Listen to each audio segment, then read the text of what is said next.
प्यारे विद्यार्थियों,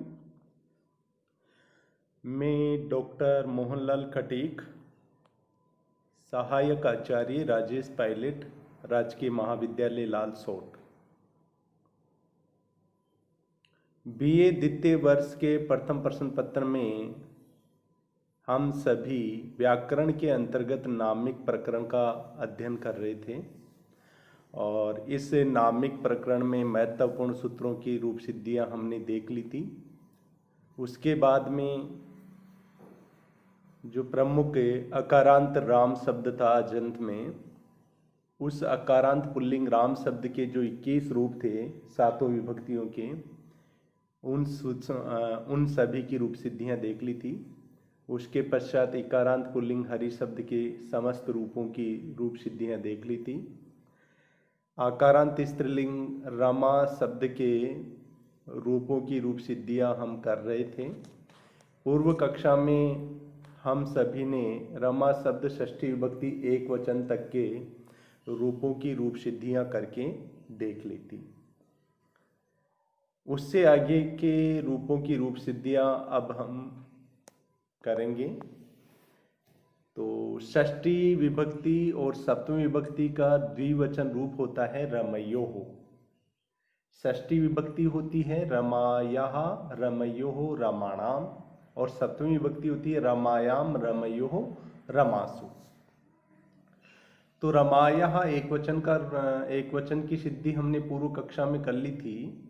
आज हम रमयोः, जो षष्ठी और सप्तमी का द्विवचन रूप है, एक ही रूप होता है उनमें, तो इसकी रूप सिद्धि करके हम देखेंगे।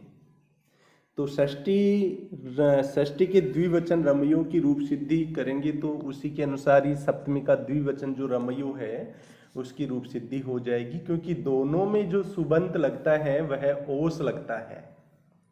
दोनों में ही सुप प्रत्यय कौन सा लगता है? ओस लगता है।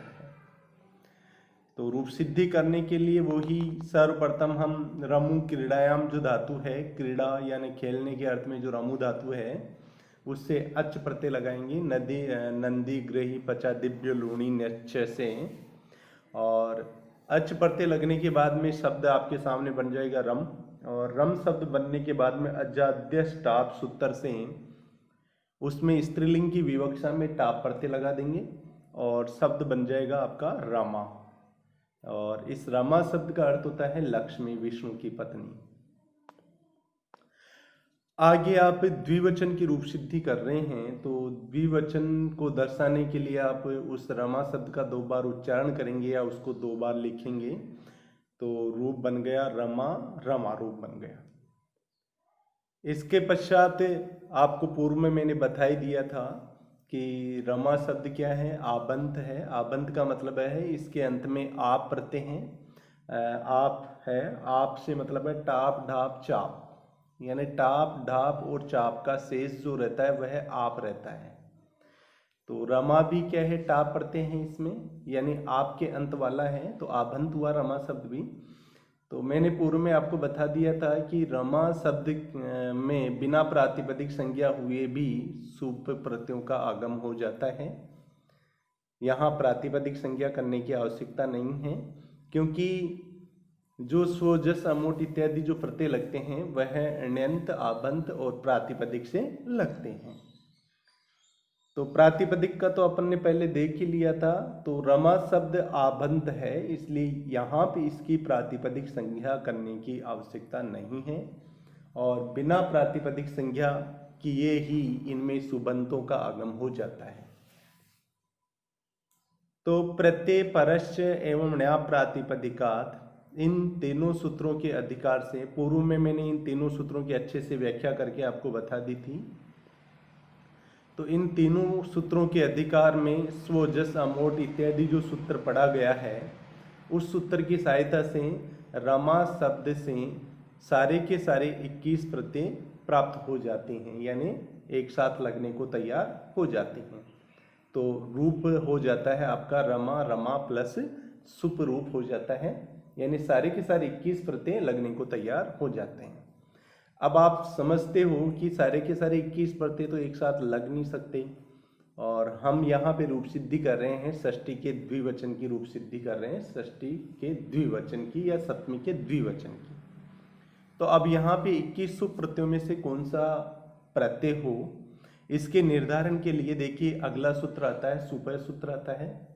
और सुपह सूत्र क्या करता है, जो सुप प्रत्यय थे 21 जो सुप प्रत्यय थे, उन 21 सुप प्रत्ययों को 7 त्रिकों में विभाजित किया गया था। और उस 7 त्रिकों में जो प्रत्येक त्रिक था उसमें 3 प्रत्यय थे। तो उन तीनों प्रत्ययों को यह सुपह सूत्र क्या करता है, एक वचन, द्विवचन और बहुवचन संज्ञा करता है। यानी प्रत्येक त्रिक के पहले प्रत्यय को यह एक वचन संज्ञा करेगा, दूसरे प्रत्यय को द्विवचन संज्ञा करेगा और तीसरे प्रत्यय को बहुवचन संज्ञा करेगा। तो षष्ठी विभक्ति के जो 3 प्रत्यय हैं, यानी छठे त्रिक के जो 3 प्रत्यय हैं, कौन कौन से हैं वो, णस, ओस, आम।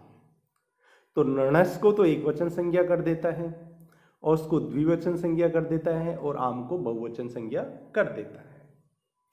अब इतना होने के बाद में द्विकयोर द्विवचने कवचने सूत्र आता है। ये सूत्र ये कहता है कि अगर कहीं पे एकत्व की विवक्षा हो तो एक वचन का प्रत्यय लगाना चाहिए, और कहीं द्वित्व यानी दो की विवक्षा हो, द्विवचन की विवक्षा हो, तो वहां पे द्विवचन वाला प्रत्यय लगाया जाता है।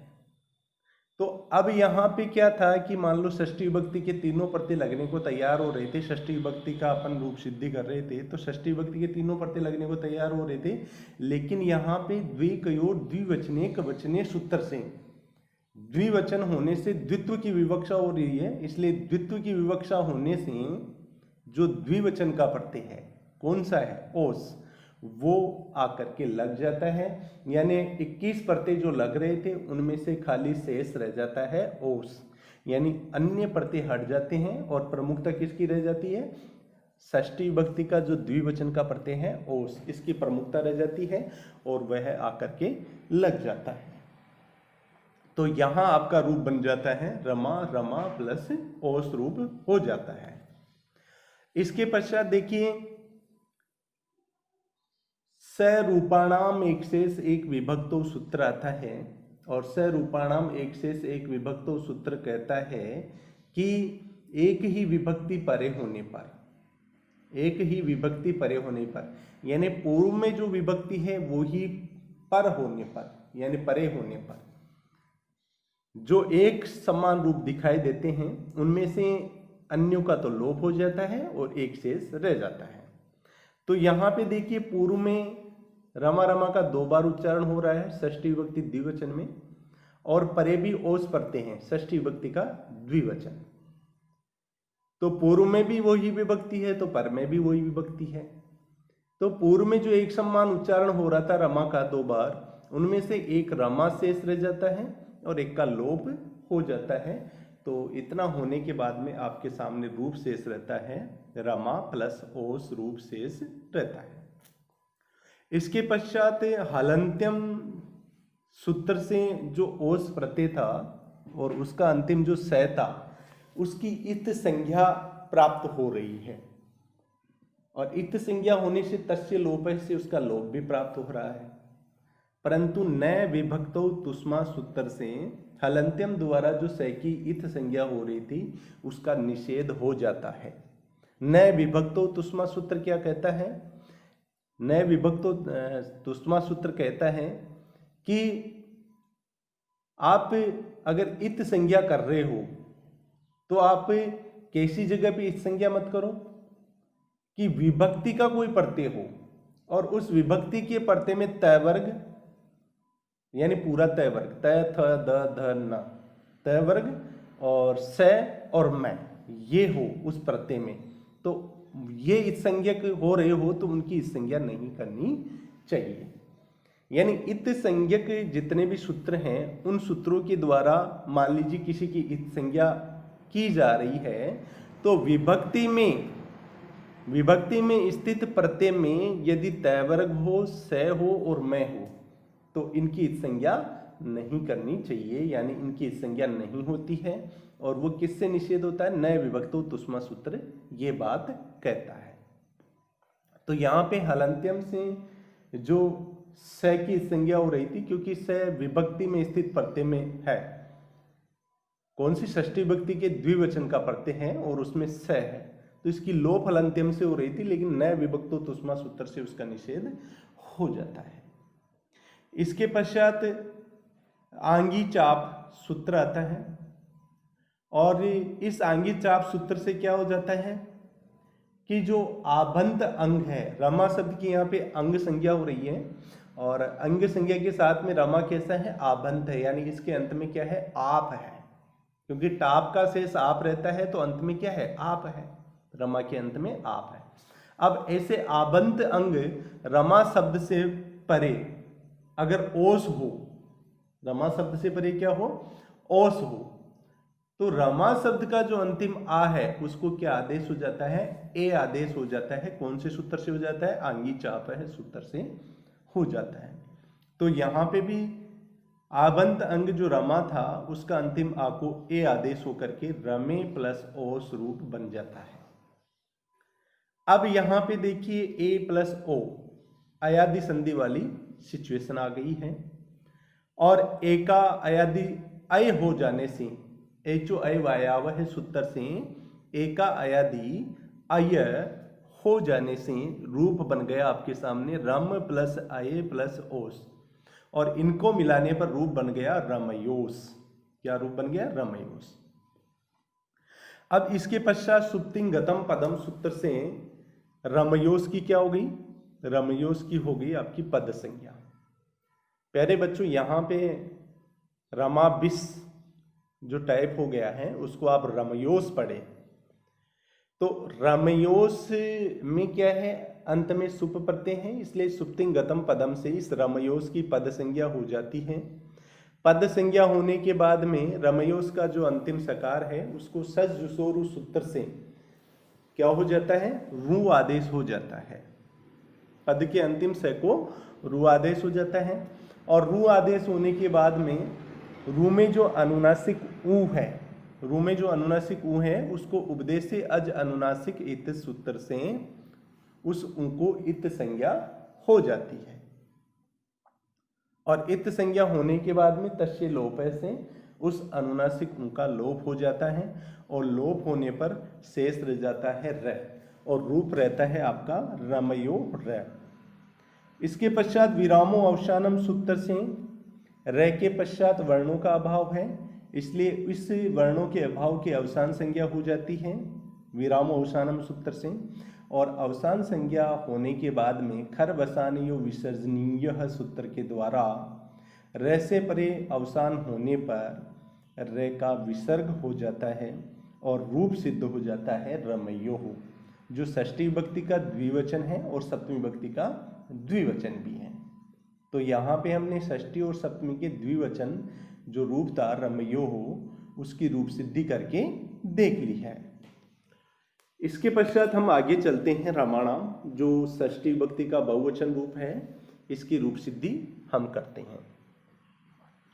रमाणाम में वही आप सबसे पहले रमु क्रीड़ायाम जो धातु है उससे अच प्रत्यय लगा दोगे, नंदी गृही पचा दिव्य लोणी नच्य सूत्र से, तो बन जाएगा आपका रम बन जाएगा। और फिर स्त्रीलिंग की विवक्षा में टाप प्रत्यय लगा दोगे आप अजाद्य टाप से, और रमा शब्द बन जाता है जिसका अर्थ होता है लक्ष्मी।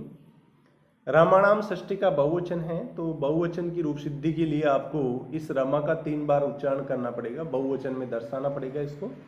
तो 3 बार लिख दोगे आप रमा रमा रमा लिख दोगे। इसके पश्चात प्रत्यय परश्च और न्या प्रातिपदिकात, इन तीनों सूत्रों के अधिकार से स्व जस अमोट इत्यादि सूत्र से सारे के सारे 21 प्रत्यय यहाँ पे रमा से लगने को तैयार हो जाते हैं, और रूप बन जाता है आपका रमा रमा रमा प्लस सुप।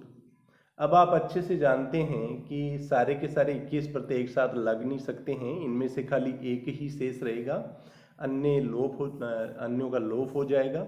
अब वो एक शेष कौन रहेगा? तो यहाँ षष्ठी विभक्ति बहुवचन की अपन रूप सिद्धि कर रहे हैं, तो यहाँ पे षष्ठी विभक्ति बहुवचन वाला प्रत्यय ही शेष रहेगा।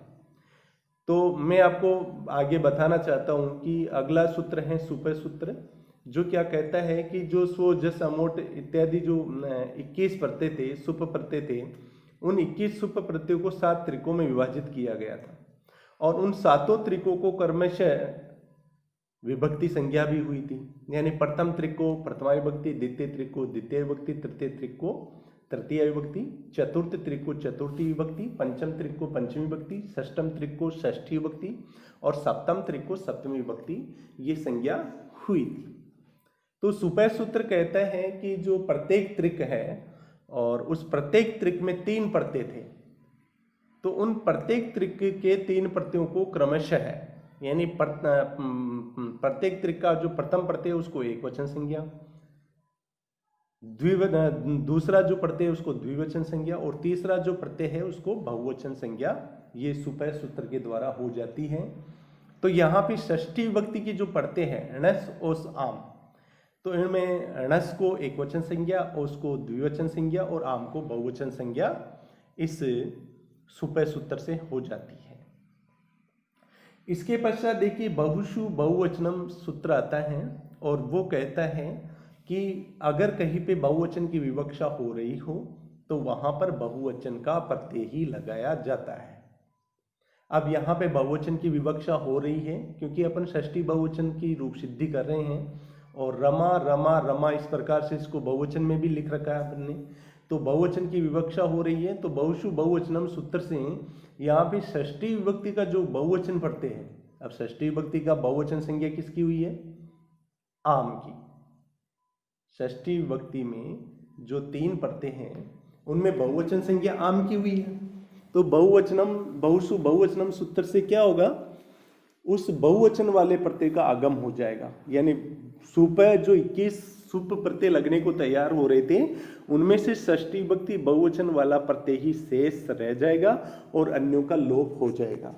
तो यहाँ पे आम शेष रह जाता है और अन्य सुप प्रत्यय हट जाते हैं, यानी उनका लोप हो जाता है और यहाँ पे रूप बनता है आपका रमा रमा रमा प्लस आम। इतना हो जाने के बाद में फिर सरूपाणाम एक शेष एक विभक्तो सूत्र से समान विभक्तियां पूर्व और पर, यानी परे समान विभक्ति होने पर, पूर्व में भी वही विभक्ति तो पर में भी वही विभक्ति होने पर जो एक समान उच्चारित हो रहे हैं उनमें से एक ही शेष रहता है और अन्यों का लोप हो जाता है। तो देखिए पूर्व में भी बहुवचन था और पर में भी बहुवचन वाला प्रत्यय था। पूर्व में बहुवचन रमा रमा रमा और पर में आम, तो एक ही विभक्ति थी, षष्ठी विभक्ति थी दोनों में।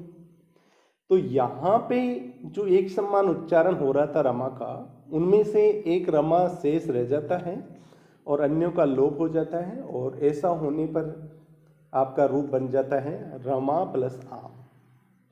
इसके पश्चात हलंत्यम सूत्र से जो आम का अंतिम मैं था उसकी संज्ञा प्राप्त होती है और इस संज्ञा प्राप्त होने पे तस्य लोप है सूत्र से उसका लोप भी प्राप्त होता है, लेकिन नए विभक्तो तुष्मा से इसका निषेध हो जाता है क्योंकि मैं जो है मकार जो है वह विभक्ति में स्थित है और नए विभक्तो तस्मा सूत्र कहता है कि विभक्ति में स्थित तय वर्ग सकार और मकार की संज्ञा नहीं होती है।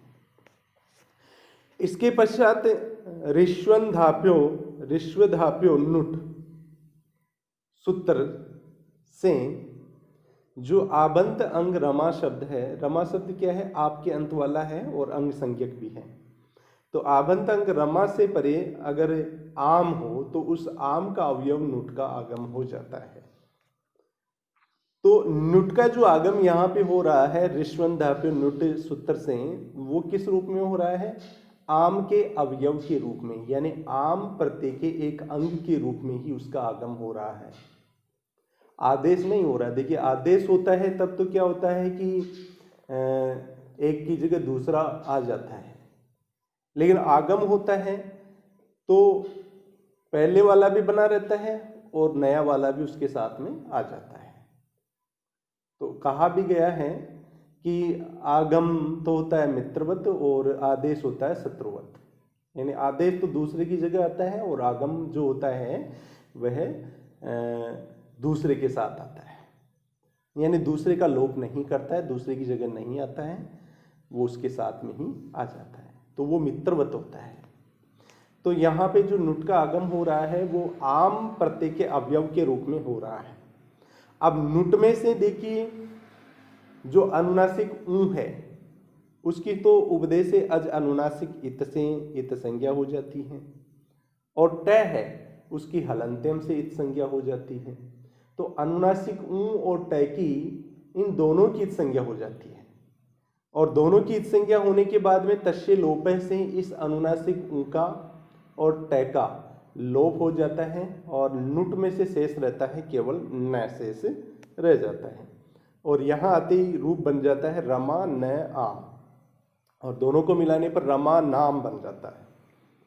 रमा नाम रूप बनने के बाद में अटकु पवांग नुम वेवाय अपि से जो न है उस न का न हो जाता है, और आपके सामने रूप बन जाता है रामाणाम, यानी ये आपका षष्ठी विभक्ति बहुवचन का रूप सिद्ध हो जाता है, रामाणाम बन जाता है। आगे के शब्दों की रूप सिद्धि हम अगले वीडियो में देखेंगे। तब तक के लिए धन्यवाद, नमस्कार।